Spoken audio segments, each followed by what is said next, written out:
Na aula de hoje a gente vai falar sobre os moluscos, um importante grupo de invertebrado. Bora começar? Seguinte, o filo molusca, ou os moluscos, eles possuem algumas características que são bem importantes. A primeira delas é que eles são celomados, ou seja, eles já têm celoma. Outra característica, são seres triblásticos, ou seja, eles têm ectoderme, eles têm mesoderme e eles têm endoderme. São seres de simetria bilateral, ou seja, se a gente pegar, por exemplo, essa lula, que é um molusco, e a gente partir ela ao meio, a gente vai ter uma bilateralidade, ou seja, vão ter dois lados que são similares. São protostômios. O que isso significa? Significa que o blastóporo, lá na época do desenvolvimento desses seres, ele deu origem à boca. Vai ser diferente, por exemplo, de um mamífero, onde o blastóporo dá origem ao ânus. E outra característica que é bem importante é que eles não são segmentados. Isso vai ser importante quando a gente trabalhar os anelídeos, quando a gente trabalhar os artrópodes, que são seres segmentados, que o corpo é dividido em segmentos. Outras características dos moluscos. Eles são animais de corpo mole e eles, uma obrigatoriedade desse grupo é que eles vão possuir uma concha, tá? Essa concha, esse esqueleto, ele pode ser externo ou ele pode ser interno, como no caso das lulas. Muita gente acha que lula, por exemplo, não tem concha, mas elas têm. Só que a concha delas é interna. E em relação ao número de espécies, é o segundo filo com maior número de espécies, só perde para os artrópodes. A maioria dos moluscos vive em ambiente aquático. Lembrando, existem alguns moluscos que são marinhos, como por exemplo o polvo e a própria lula, que eu usei como exemplo no slide anterior, mas a gente também vai ter alguns seres que são terrestres ou vivem parcialmente na terra, como os caramujos, as lesmas, certo? Eles podem ser de vida livre ou fixos no substrato. O que isso significa? Vão ter alguns, como a gente vai ver mais para frente, que a base deles fica presa a rochas, principalmente no caso de seres marinhos. E existem moluscos que são minúsculos, são muito pequenos, e ao mesmo tempo que a gente vai ter moluscos que são enormes, certo? Os próprios polvos são um exemplo de moluscos que são considerados grandes. Uma curiosidade em relação à ecologia dos moluscos é que, se a gente vai considerar todas as espécies de animais, o grupo com o maior número de extinção de espécies é justamente os moluscos. Geralmente, quando a gente pensa em molusco, a gente pensa na lesma, no caramujo, no caracol. Só que esses seres, esse grupo, ele é muito mais diverso. A gente vai ter uma série de outros moluscos, muitos ocorrendo no mar, e, devido às mudanças climáticas, muitas dessas espécies estão morrendo, devido ao aquecimento da água, dos oceanos, enfim, devido à poluição dos rios. Esses seres, eles são muito sensíveis. A gente vai ver que, como eles respiram por difusão, eles são extremamente sensíveis. Então, muitas espécies estão sendo extintas. Se a gente vai considerar, então, como eu falei, todos os grupos de animais, os moluscos são os seres mais afetados. Por isso que várias dessas espécies são considerados bioindicadores ambientais. O que isso significa? Eles são seres que representam a qualidade de um meio.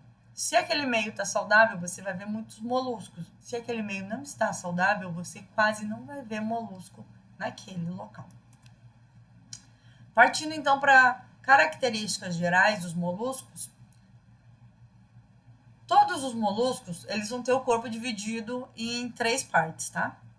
Cabeça, pé e saco ou massa visceral. É claro que a distribuição do saco ou massa visceral vai variar muito de acordo com a espécie. No polvo é de um jeito, na lula é de outro jeito, na lesma vai ser de um outro jeito, mas, em geral, todos eles vão ter o que vai ser uma concha, uma cabeça e um pé. Na cabeça, a gente vai ter a concentração principalmente dos tentáculos, dos olhos e da boca. A parte sensorial vai ficar na cabeça. Até então, os outros invertebrados que vocês já estudaram, se a gente vai pegar o porífero, não tem sentido, não tem órgãos olfativos, não tem visão.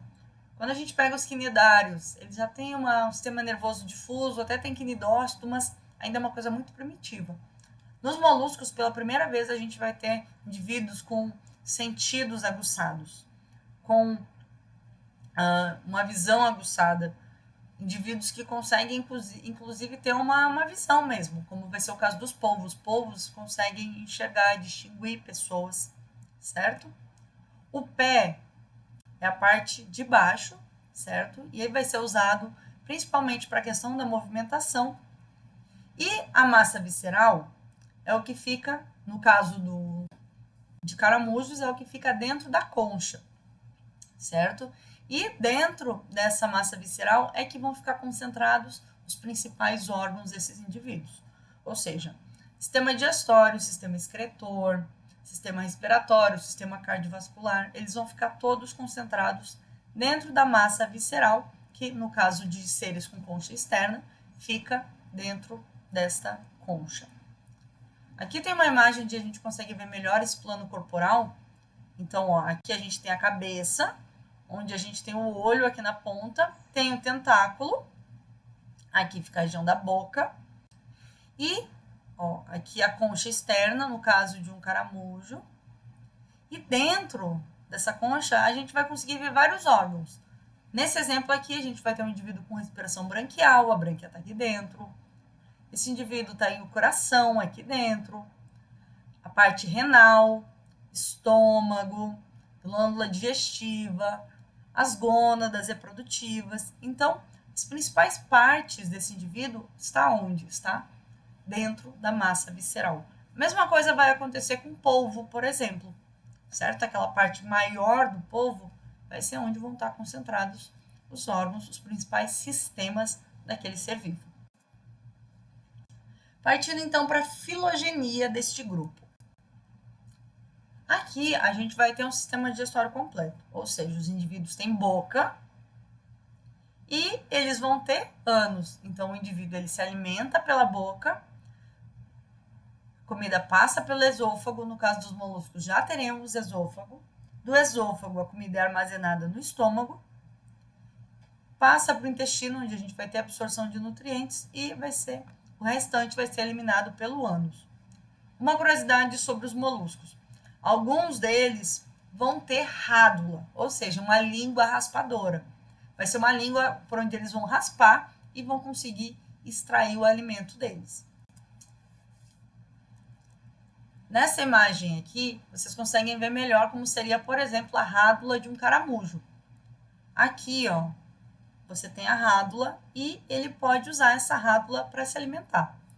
Se a gente fosse usar a microscopia eletrônica, por exemplo, para ver como é essa rádula em detalhe, vocês conseguem ver aqui, ó, que ela é composta por várias microestruturas cortantes.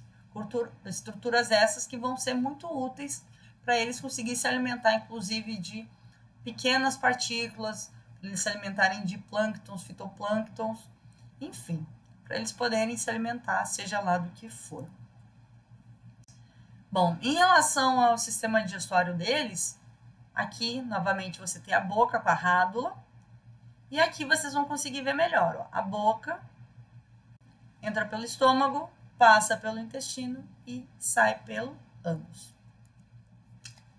Em relação ao sistema circulatório, aqui a gente já vai ter uma presença de um coração, então moluscos têm um coração, só que eles têm um sistema circulatório aberto. O que isso significa? Significa que a gente não tem veia aqui, a gente não tem veia, não tem artéria, não tem capilar. Enfim, o sangue deles não vai passar por dentro por dentro de vasos, tá? Pelo contrário, eles têm um coração e o material, que na verdade não é chamado de sangue, é chamado de hemolinfa, a hemolinfa ela é despejada dentro do corpo desses moluscos. Então, eles já têm coração, mas eles não vão ter veias, artérias, nada disso, certo? A hemolinfa passa pelo coração e é liberada no corpo. Do corpo vai para o coração e ela volta para o corpo, sem ter vasos. Em relação ao sistema excretor, a gente vai ter novamente o metanefrídeo. Eu falo novamente por quê? Porque os parasitos, eumintos, por exemplo, eles já possuíam o metanefrídeo. Metanefrídeo nada mais é do que um órgão que ele é usado para poder excretar substâncias. Substâncias essas como ureia e como amônia. Um padrão que a gente tem na zoologia. Geralmente, os animais aquáticos vão excretar amônia, enquanto os animais terrestres vão excretar ureia. A amônia é mais concentrada, enquanto a ureia ela é menos concentrada. Nós, mamíferos, excretamos ureia. Alguns peixes aquáticos vão excretar amônia. Sobre o sistema respiratório. O sistema respiratório deles vai variar também de acordo com o grupo. Assim como a excreção varia entre seres terrestres e seres aquáticos, mesma coisa vai acontecer com o sistema respiratório. Por exemplo, os moluscos terrestres, como por exemplo as lesmas, elas vão ter uma respiração pulmonar. Moluscos aquáticos, como por exemplo o polvo, tem uma respiração branquial. E você vai ter alguns moluscos aquáticos ainda que podem ter respiração cutânea. Deixa eu explicar aqui para vocês. Por exemplo, um caramujo. Tem imagem aqui de um caramujo. Em azul, eu tenho que seria o pulmão dele, certo? Esse é o pulmãozinho que ele vai ter, que fica onde? Dentro do manto. Esse pulmão vai ter uma pequena ligação até o coração dele. Se a gente vai considerar a ostra, ostra é aquela, também é um molusco, tá? Que ela é muito consumida na culinária, principalmente em regiões litorâneas, que as pessoas comem ostra. Pois bem, quando uma pessoa pega uma ostra, ela vai ver que nessa região aqui, ó, tem essa região meio manchadinha, certo? Essa região aqui é a brânquia dela, certo? É uma respiração branquial. Então, a água entra pela brânquia. Quando a água entra pela brânquia, é absorvido oxigênio e liberado CO2. Temos ainda respiração cutânea. Tá? Eu tinha falado que só animais aquáticos tinham respiração cutânea, mas existem alguns casos de seres terrestres, como as lesmas, que também vão ter respiração cutânea, ou respiração por difusão. O que isso significa? Aqui a gente tem um exemplo de como seria a membrana plasmática de uma célula epitelial, ou seja, da célula da pele dessa lesma. E através da pele vai acontecer o quê? Ela vai absorver e vai liberar água, CO2, oxigênio. Então, é por onde as lesmas respiram. Então, assim, quando você coloca sal, por exemplo, em uma lesma, você está prejudicando a respiração dessa lesma. É uma forma de você matar essa lesma asfixiada. É uma forma de você vai maltratar esse animal. Eu sei que tem muita gente que tem nojo de lesma, que não gosta de lesma. Mas, assim, evite colocar sal, porque isso é uma forma de tortura para elas. Geralmente, elas não morrem rápido. Pelo contrário, elas demoram muito para morrer, elas sofrem muito. Então, por isso que se deve evitar colocar sal em lesma. Em relação ao sistema nervoso, como eu falei, esses seres eles são muito inteligentes, eles têm um sistema nervoso muito evoluído. Na parte frontal da cabeça desses seres, eles vão ter gânglios nervosos. Gânglios nervosos, eles vão ser como se fosse um cérebro muito primitivo. E, a partir desse cérebro, esses moluscos eles vão ter cordões nervosos ou cordas nervosas que vão mandar mensagem para todo o corpo desses seres. Em relação à locomoção, a gente vai ter várias formas de locomoção dependendo do tipo de habitat, do tipo de alimentação, do tipo de vida, enfim. Por exemplo, caramujos. Caramujos, caracóis, lesmas, elas se movimentam rastejando. Tá? No caso desses seres aqui, que usam o pé para poder se movimentar, embaixo do pé aliás, próximo à região do pé, existe uma glândula, e essa glândula, ela libera uma secreção. Secreção essa que permite que esses seres rastejem com mais facilidade. No caso das lulas, as lulas, elas se locomovem através da propulsão a jato, enquanto os polvos, eles se locomovem através dos tentáculos. Em relação à reprodução, esses seres eles podem ser ou hermafroditas. Hermafrodita significa que eles têm um mesmo ser, é fêmea e macho ao mesmo tempo. Ou a gente também tem a possibilidade de ter a fêmea e o macho, certo? Por exemplo, no caso de lulas, muitas vezes a gente tem a lula fêmea e a lula macho, o polvo fêmea, o polvo macho.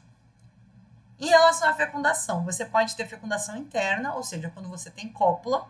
Polvos, lulas, são seres que eles têm cópula, têm fecundação interna.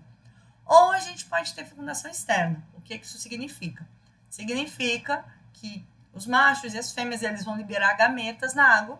Quando esses gametas se encontrarem, você vai ter a fecundação. Exemplo, ostra, mexilhão. Em relação ao desenvolvimento, você pode ter desenvolvimento direto ou indireto.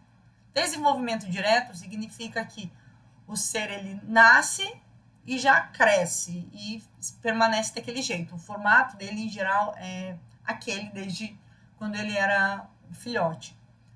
É diferente do desenvolvimento indireto. No caso do desenvolvimento indireto, você tem larvas, certo? Então, muitas vezes você tem o ovo eclode uma larva e aquela larva vai dar origem a um molusco ainda. Aqui eu coloquei algumas imagens só para poder ilustrar como que é a reprodução desses animais. Aqui a gente tem alguns caramujos reproduzindo. Então, nessas 3 imagens vocês vão conseguir ver. Isso, inclusive, é o pênis do caramujo. Aqui, nessa outra imagem, a gente tem 2 lulas, no caso, lula macho e lula fêmea reproduzindo. Partindo para o último bloco dessa aula sobre o molusco, a gente vai começar a falar um pouquinho sobre a diversidade desse grupo. Atualmente, em 2023, a gente tem 8 classes principais de moluscos no mundo inteiro. Que classes são essas? Caldofoveata, Solenogastris, Poliplacófora, Monoplacófora, Escafopoda, Bivalvia, Gastrópoda e Cefalópoda. Eu sei que são muitas classes. Em geral, as mais comuns, as mais conhecidas, são essas 3 aqui. Bivalvia, Gastrópoda e Cefalópoda. E são essas classes que a gente vai focar, tá bom? Que eu vou apresentar mais exemplos para vocês. Só antes de encerrar em relação às outras classes, uma curiosidade para vocês. Os moluscos, os primeiros moluscos, eles surgiram lá no período pré-cambriano, ou seja, há mais de 570 milhões de anos. Mas a grande diversificação desse grupo, a maior parte das espécies, surgiram durante a época paleozoica, entre 570 e 245 mil anos, e durante a era mesozoica, entre 245 e 66 milhões de anos. Ou seja, vários desses moluscos, inclusive, coexistiram com os dinossauros. Muitos dinossauros foram extintos, mas os moluscos conseguiram sobreviver àquela extinção. Legal, né? Então, essas são as 8 classes, mas a partir de agora a gente vai focar principalmente nas 3 classes mais comuns aqui na região do Brasil, em especial na região de Roraima, que a gente vai ter os bivalves, gastrópodes e cefalópodes. Primeiramente, bivalves, a gente vai ter alguns exemplos mais conhecidos, como a ostra, o mexilhão, a vieira. Os bivalves, eles são assim chamados porque eles têm 2 valvas, ou seja, em geral eles vão ter 2 conchas, uma concha superior e uma inferior, certo? Como eu já falei, os representantes mais comuns, mais conhecidos são as ostras, os mexilhões e os mariscos. Eles vão ter uma cabeça atrofiada e, no caso deles, eles não têm rádula. E eles são de extrema importância econômica. Eles são usados para alimentação. Alguns desses bivalves, inclusive, formam as pérolas, que são vendidas a alto preço no mercado, certo? Então, esses são os bivalves. Segundo grupo, gastrópode. Nos gastrópodes, nós vamos ter os caracóis, as lesmas, caramujos. A título de curiosidade, qual é a diferença entre caracol e caramujo? Em geral, caracol, eu sei que o nome popular pode ter uma variação, não existe um certo e um errado para nome popular, mas o mais indicado é usar caracol para seres terrestres e o nome caramujo para seres que são mais dependentes de água. Então, geralmente, quando você tem o caramujo ele tende a se reproduzir na água e o caracol ele tende a se reproduzir em meio terrestre. Esses seres, a maioria deles possui uma concha externa. Em geral, os caracóis são hermafroditas. Eles possuem concha de calcário. São os únicos moluscos com representantes terrestres. Quando a gente fala de bivalve, todos os bivalves são aquáticos, maioria de água salgada. Cefalópodes, que a gente ainda vai ver, todos aquáticos, maioria de água salgada. E só que nos gastrópodes nós temos representantes terrestres, como a lesma e como o nosso amigo caracol. E no caso dos gastrópodes, o corpo dele vai ser dividido em cabeça, pé e massa visceral, certo? Como eu já falei antes, no pé deles, eles têm uma glândula produtora de muco que ajuda eles a deslizarem com mais facilidade. Partindo para o último grupo, o grupo dos cefalópodes, o grupo do polvo, o grupo da lula e do náutilus. O náutilus ele não é tão conhecido, mas ele é um cefalópode muito bonitinho também. Céfalo significa cabeça e podes remete a pé. Então, são seres que possuem pés ou tentáculos na região da cabeça. Quem são os representantes desse grupo? Nós vamos ter, então, como eu já falei, lula, polvo, náutilo, argonauta. Em geral, as lulas têm 10 tentáculos, o polvo tem 8. Eles têm olhos muito grandes, certo? Eles vão ter estruturas de defesa, como os cromatóforos. Esses cromatóforos são células que vão acabar liberando tinta azul. Geralmente, quando um polvo está ameaçado, ele libera uma tinta para tentar fugir de um predador, certo? Atualmente, na culinária, essa tinta ela acaba sendo usada também em pratos e afins. Para poder fechar essa aula, uma curiosidade sobre os polvos. Os polvos, gente, eles são muito inteligentes. Em geral, os cefalópodes, eles são um grupo inteligentíssimo, certo? Eles vão ter neurônios, certo?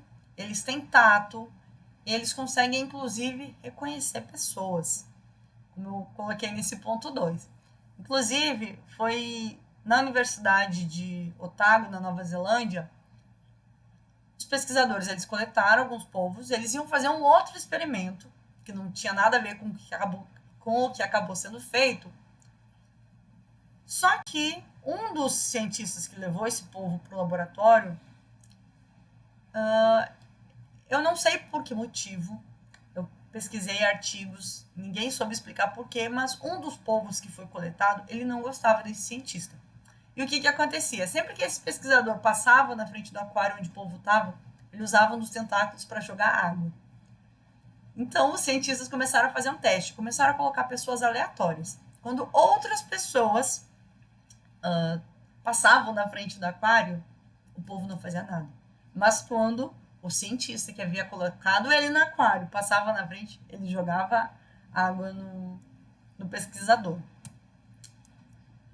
Eles gostam muito de brincar também, eles gostam de brincar com diferentes formas e, inclusive, eles dão tapinha, eles usam o tentáculo deles, diferentes polvos, quando eles estão brincando, eles dão um tapinha um no outro, em sinal de brincadeira. É uma forma de eles se reconhecerem também.